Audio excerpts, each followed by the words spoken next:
Hey, have you ever noticed how she says, I'm fine, but somehow you can feel that she's not? Yeah, it's like the words don't match the feeling. There's something about moments like that.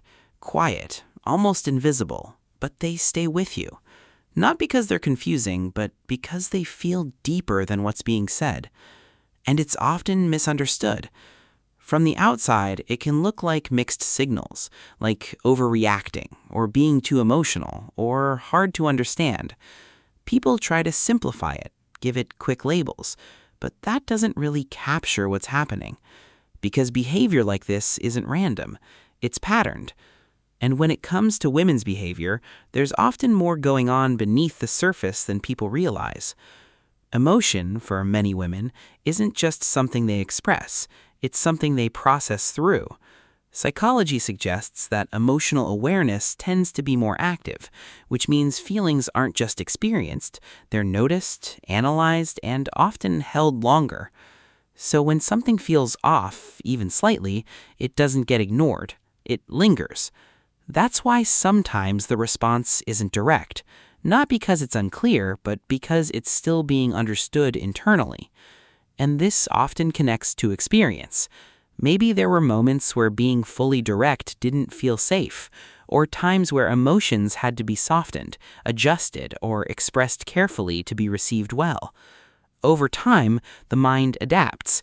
It learns to communicate in layers, through tone, pauses, small changes, not just words.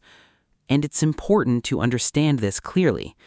This isn't better or worse than being direct. It's just a different way of processing and expressing. Some people externalize quickly. Others move through their emotions before they speak them. Neither is more right. But there's a quieter layer here. The same emotional depth that allows someone to care deeply, notice small shifts, and connect meaningfully can also make them feel more, sometimes more than they show. It's a strength, but it can also feel like a lot to carry. And maybe that's why not everything is said out loud. Not because it doesn't matter, but because it matters enough to be handled carefully.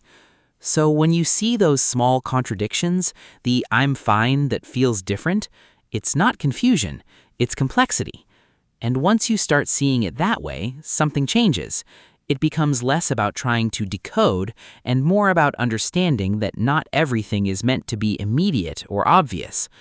And if you relate to this, there are other gentle patterns like this unfolding quietly. Small ways emotions show up without fully announcing themselves. You just have to pay attention to them.